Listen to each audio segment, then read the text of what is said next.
I want to talk about what specifically you're looking out for next because end of next week we're going to see that temporary ceasefire that Russia has called. Historically, as you said, Putin doesn't really honor ceasefires. So I'm curious, after that, what specifically do you think comes out of this?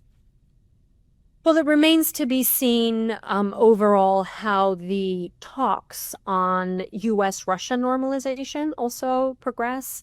I'm very interested to watch that unfold in the background because I think that is going to be important because the US, I do believe, over the next few weeks will continue to be critical for the Ukraine-Russia ceasefire negotiations to continue and to stay on track. So in that respect, what's also happening behind closed doors between Vladimir Putin's people, so to speak, and President Trump's people is going to be very, very important. And that will in many ways dictate whether or not the Trump administration will be fighting for the interests of the Ukrainians or the Russians. Because I don't believe that it is possible for the United States, with all the goodwill in the world, under any administration, to be able to represent the interests of the two sides equally.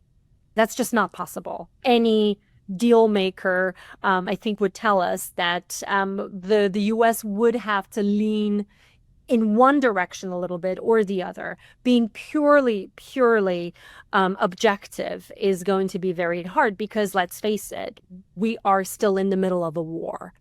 Ukraine and Russia are still very much at war.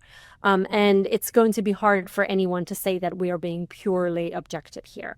So that's one. So watching the US-Russia normalization process will be interesting over the coming weeks. Secondly, I do agree with you entirely, Brittany, that I am very skeptical that Russia will honor its own unilateral commitment to stop all fighting over the May Victory Day observance and celebrations. That is something that I am not necessarily counting on. And even if they were to stop, there will always be something that triggers Vladimir Putin, where either he feels that he's been provoked by Ukraine or he felt that he had no other choice but to fire back. And I think that's how Russia will formulate this, is we have to strike back because we were provoked. So in that respect, this very brief halt in fighting is not something that I am necessarily going to use as a thermometer for myself in terms of what this means for tangible, durable ceasefire talks going forward. It's going to be interesting, and perhaps the most interesting element here is going to be, again, the United States. At what point will Washington actually feel like it has had it, so to speak, and it no longer is interested in continuing to be actively engaged in the process? I don't think that Washington will ever completely walk away from this. It's just too big a deal. But even so, at what point would President Trump signal to his team that he's done, at least for the time being? Because if that happens, then we are going to have to talk again. And it's always a pleasure for me to talk with you, but we really have to then reassess, what does this mean? Because everything that we've discussed today about whether Europe would get more actively engaged in these processes and what that means for European capitals, that is going to be worth a thought, because then that whole process will get accelerated at a crazy speed, because suddenly the pressure will be on times 100.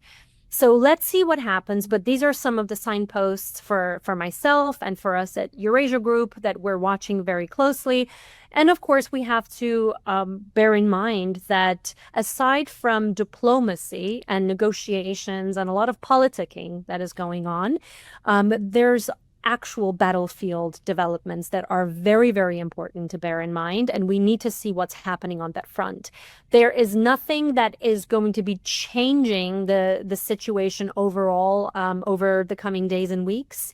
It's unlikely that anything will massively change, but there's some progress Russia has made. And It remains to be seen how much more they'll be able to do. That is worth watching because at the end of the day, this is a hot war. This is not a hybrid war only. This is a hot war. And that's why it's going to be important for us to see, against the backdrop of diplomacy and politics, what is actually happening on the battlefield.